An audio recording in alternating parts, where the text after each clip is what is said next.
Hello and welcome to a very special edition of the Lancaster Farming Industrial Hemp Podcast. Hi there, my name is Eric Herlock. I am your host. I am also the senior digital editor here at Lancaster Farming Newspaper, the greatest agricultural newspaper in the world. And why is this such a special episode? Well, this episode here is to commemorate the 70th anniversary of our newspaper. Yeah, 70 years of Lancaster Farming Newspaper. We have been publishing weekly since November 4th, 1955. Isn't that amazing? Yeah, so what you're going to hear today is sort of a love letter to the ag industry, to the people in the ag industry. And, you know, we celebrate the newspaper, we celebrate farmers. There's a lot to be thankful for around Lancaster Farming's 70th anniversary. So we're going to take a quick sponsor break and then we'll dive right into it.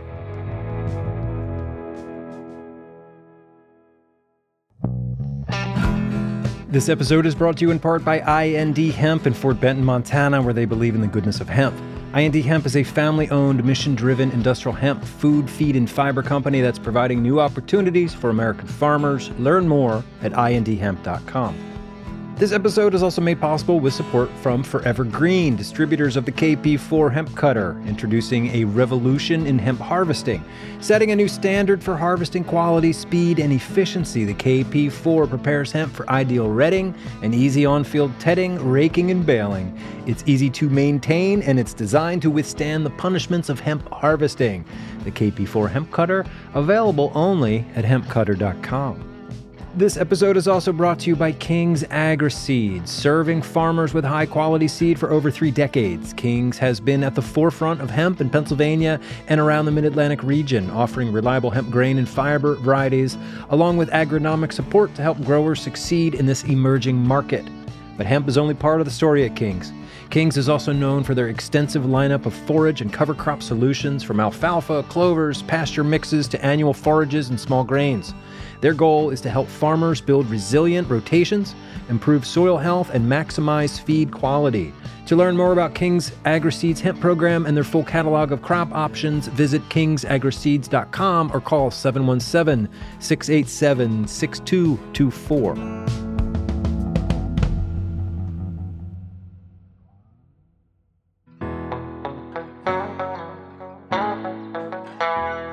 All right, so what we're about to hear is a love letter to farming put together by the digital team here at Lancaster Farming Newspaper. This year marks the 70th anniversary of Lancaster Farming Newspaper, 70 years of reporting on agriculture across Pennsylvania and the Mid-Atlantic region. Since 1955, this paper has covered markets, weather, legislation, technology, and the daily realities of farm life. And in that time, agriculture has changed dramatically. So to mark this special anniversary, our digital team here at Lancaster Farming, we wanted to make something special to commemorate it. So we set up a mobile recording studio at Penn State's Ag Progress Days this past summer so we could talk to farmers about their lives, their work, and what has changed over time. Ag Progress Days is Pennsylvania's largest outdoor agricultural exposition. It's where farmers come to see the latest in farm equipment, agronomy practices, crop trials, and livestock demonstrations. It's different than the Pennsylvania Farm Show, which is more for the public. This is more, for farmers, right? It's like a county fair without the rides. It's a place to learn, connect, and experience the fullness of modern agriculture. And this is where our readers are too, our subscribers, the people in the community that we, as Lancaster Farming Newspaper, have been covering for 70 years. These are our people. They trust us to tell their stories, and it's an honor. So as I was preparing for this trip, I kept thinking about this quote from Wendell Berry. He's a Kentucky farmer, a poet, an essayist who has spent his life writing about the land, the people who work it, and what farming means beyond economics. And so the first person who stopped by our mobile recording studio at Ag Progress Days was Pennsylvania Secretary of Agriculture, Russ Redding.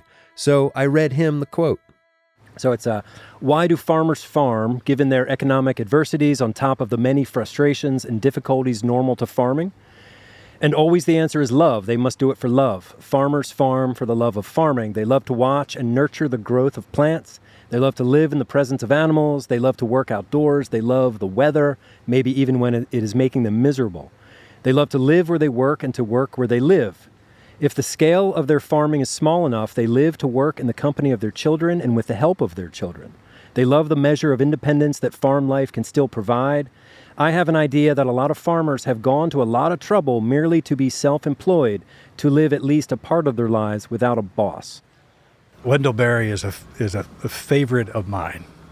So his words, sort of the real life capturing of the tensions, the love, the joy, the appreciation, the family, the realism that's inside of that quote is sort of here, right? It's what we do. Any day you can find the emotions and the range of emotions that are in that quote. The name is George Moyer. I used to own a couple of farms, but I sold them to my sons. I still own a small farm, 120 acres, and I rent it on. But I do maintenance work around the buildings and also help field work whenever they need me, if it's something that I can do. At my age, you can't ask me to do a whole lot. I'm 92 years young, not old. Yeah, Jim Benchoff. Yeah, we're vegetable growers in New Germany, Summerhill, near Summerhill, Pennsylvania. Well, I've been farming all my life. I'm 83 years old, and that's all I know. I am Dennis Hawker from a dairy farm in Perry County. Bill Adams, Willow Hill, Pennsylvania. It's south central Franklin County. But I love the farm, those dairy cattle. I mean, I graduated from high school on a Friday night and started work on a harvest crew out west on Sunday afternoon. My name is Linda Reed Umberson, and I am a Missouri farmer. Name is Bill Gregg. I live on the family farm. I bought it off of my father, and it's in my blood. I live to farm. For a lot of farmers, the reason they farm isn't that complicated. It's just not something that they think about or put into words very often. It's just something they do. And for most of these farmers, farming didn't start with them, and it won't end with them. It stretches backwards through time and memory and forward into hope. Well, I'm sixth generation. My daughter's seventh, my granddaughter's eighth, and my great-granddaughter's ninth generations on the farm. My grandfather dairy farmed. My father was a dairy farmer. I'm a dairy farmer.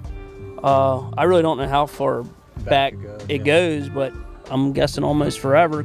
My son went to Georgia to be a police officer, but he actually came back home now, and he built on the farm. Now he works outside of the farm, but he's my go-to person. Anytime I need help, he's there. And I hope, because I got to have somebody, I don't want to do all this work and not have him and the grandkids to hand it down to. Daddy farmed. We farmed on the same farm all of our life.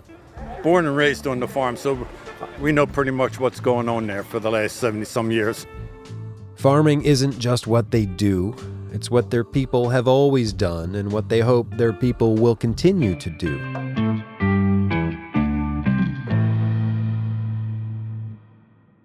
A big part of farming is actually caring for the land. And when farmers talk about land, they talk about more than just yields per acre or real estate value. They talk about something living, something they are responsible for. The land is not just where they work, it becomes part of them. Well, I'll tell you one thing. I sat on a conservation board in our county, and my grandfather was the first person I knew in the county that had contour strips. The original farm is called Benchoff Hill, and there's a reason it's called a hill, because it's fairly steep. And when he conserved his soil, he wasn't doing it for the Bay or the Gulf of Mexico. He was doing it to preserve the soil onto the farm. And that's where I got my love for the soil.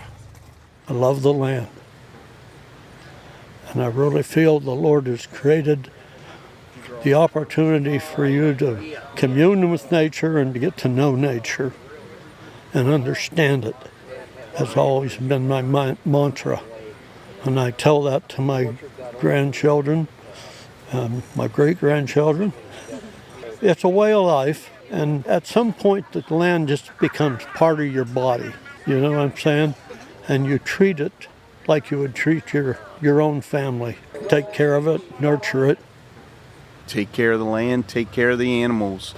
My crop guy, I always tell him I want to be profitable, but tell me what rotation, tell me what's best for the land, because it's irreplaceable. So take care of what you have. To these farmers, the land is not a resource to be used up. It is a trust to be honored. The farm shapes them just as much as they shape it. Ask farmers why they farm, and a lot of them will tell you the same thing: independence. But in the very next breath, they'll tell you about the pressures that threaten that independence every single day. So, I think there's always a tension between, the practical and the aspirational.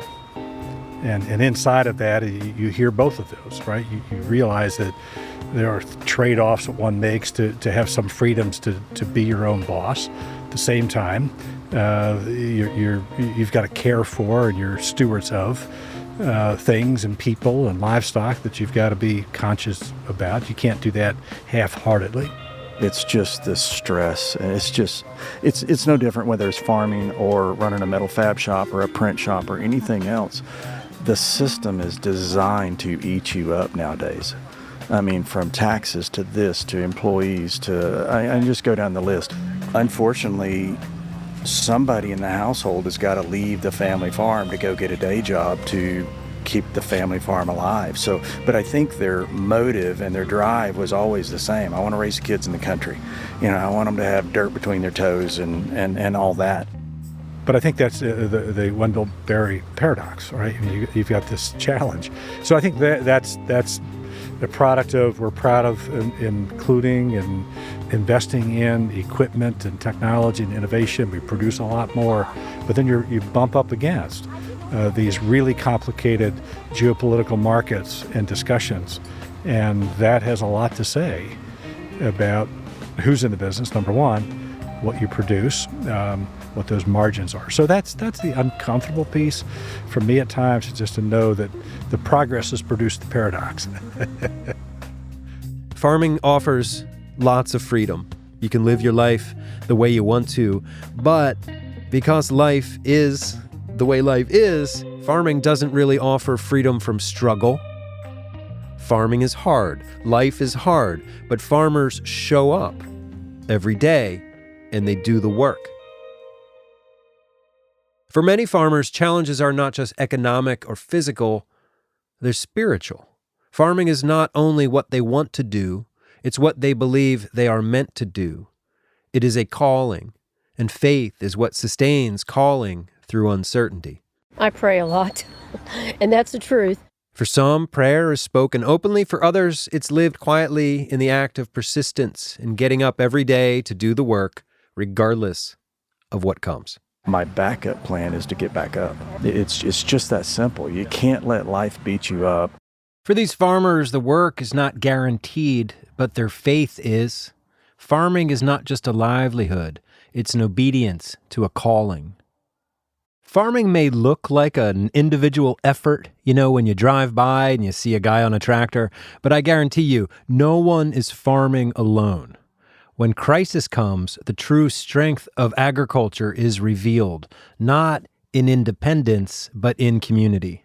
Back in years ago, that was October 8, 1975, I got tangled up in a forage harvester and I was in the hospital for 6 weeks. And they had to remove my one leg. And the farmer neighbors, a couple of them came in to see me in the hospital and told me that they were going to do my field work, that I shouldn't worry about the work, that the work was going to get done. And 30-some farmers went together and they did our field work that fall. And we had people coming all winter long and all next summer, still coming in with some equipment and wanting to help us with our farm work. That just goes to show that there's a lot of friendly people out there that you don't know until something takes place. Yes, I think that in the last 2 days we've baled like 300 and some bales, round bales of hay, some from a neighbor. I believe in helping the neighbor when he needs it. The one neighbor just had a farm that was 200 years old, and he's still on it. He's about 83 or 84 years old now, and I do it just because he needs some help. Sure, these are acts of charity, but they are also acts of belonging. In farming, community isn't optional. It's how you make it through.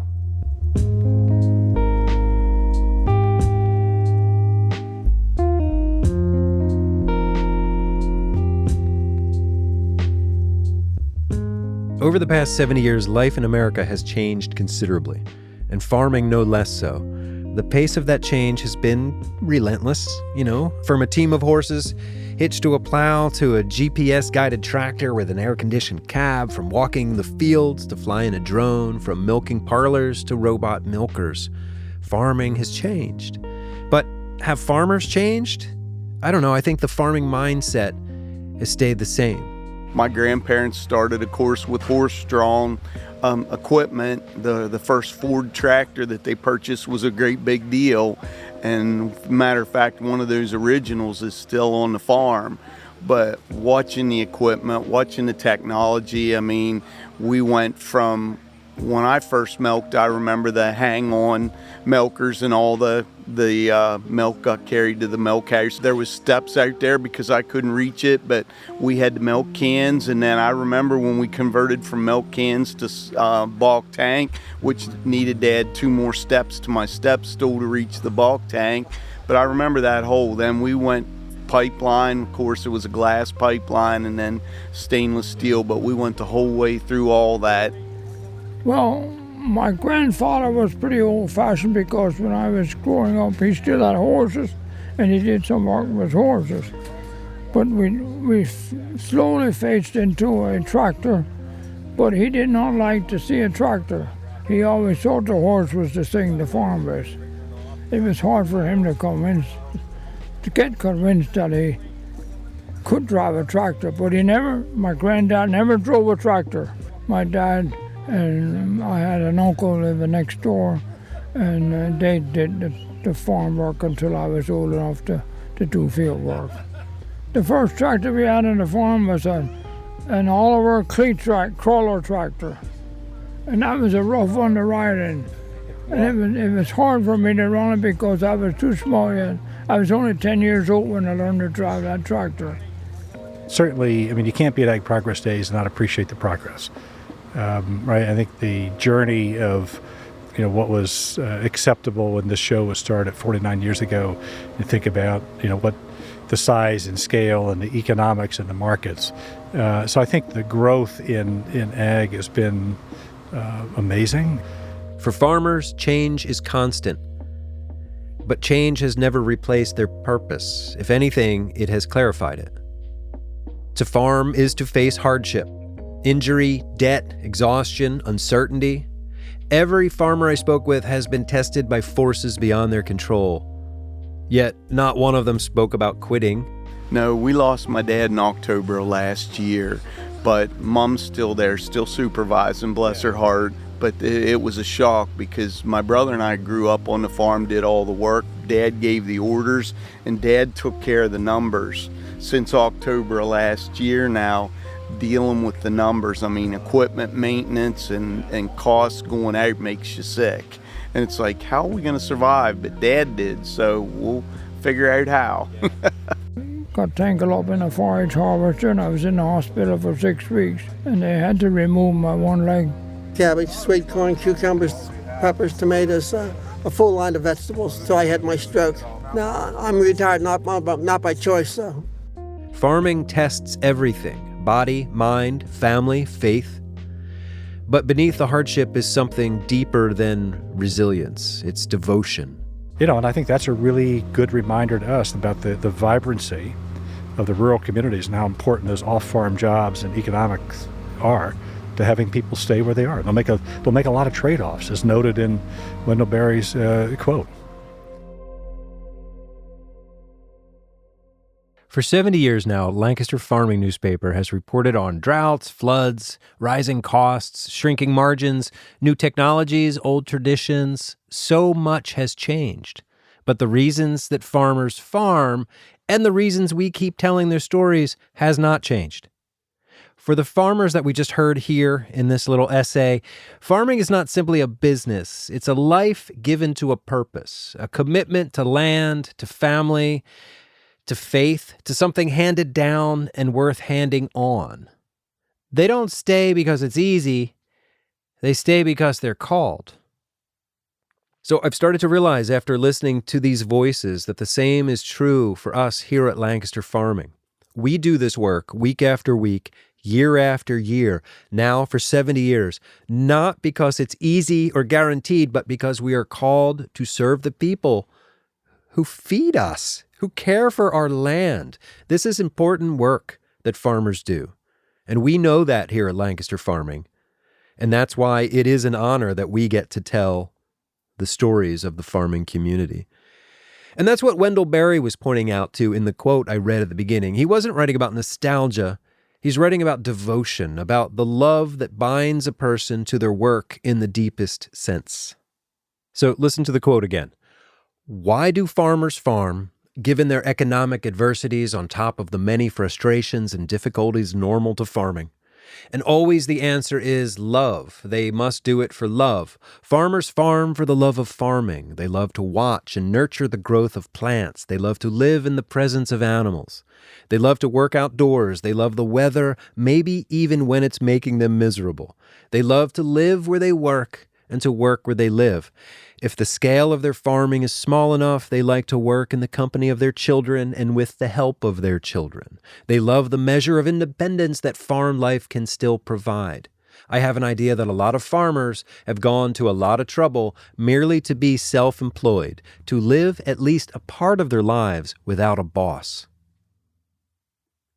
Now, while we still do have bosses here at Lancaster Farming, I think the same answer is true for both questions. Why do farmers farm, and why do we continue to tell the stories? The answer is the same. It's our calling, and because in the truest sense of the word, as Wendell Berry pointed out, we do it for love. We love this work, and we are honored that we are called to do it.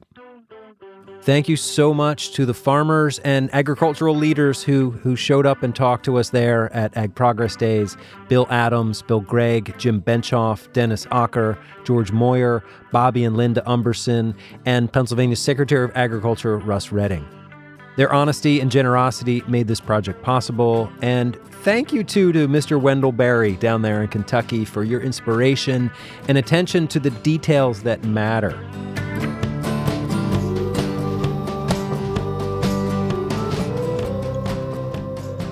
All right, there you go. Happy anniversary, Lancaster Farming. And thank you all for listening to this. And thank you to the team here that I work with at Lancaster Farming for putting this together and making something really special. So if you hadn't noticed from what I was saying in that little essay, I'm really proud of the work that we do here and sort of our place in the farming cosmos. It's real, it's legit, and I'm grateful for this opportunity. Anyway, my name is Eric Herlock. I'm the senior digital editor here at Lancaster Farming Newspaper, the greatest agricultural newspaper in the world. Check us out online at lancasterfarming.com. Get a subscription, sign up for a newsletter, watch a video, do all of the things, because we make great content here that, you should be enjoying and learning from and sharing. So, do you have any questions or comments for me? You can email me. You can send it to podcast@lancasterfarming.com. Or you could call me up and leave me a voicemail. Call 717-721-4462. Yeah, call me up and leave me a voicemail. Ask me a question. Tell me something that I don't know. I really want to hear from you. This is your call to action, people. Leave me a voicemail. All right. That's it for me today. Thank you for listening. Again, happy anniversary to Lancaster Farming Newspaper. On next week's show, we're going to hear my conversation with Jacob Waddell, founder of the Hemp Building Institute. Until next time, I'll see you in the newspaper.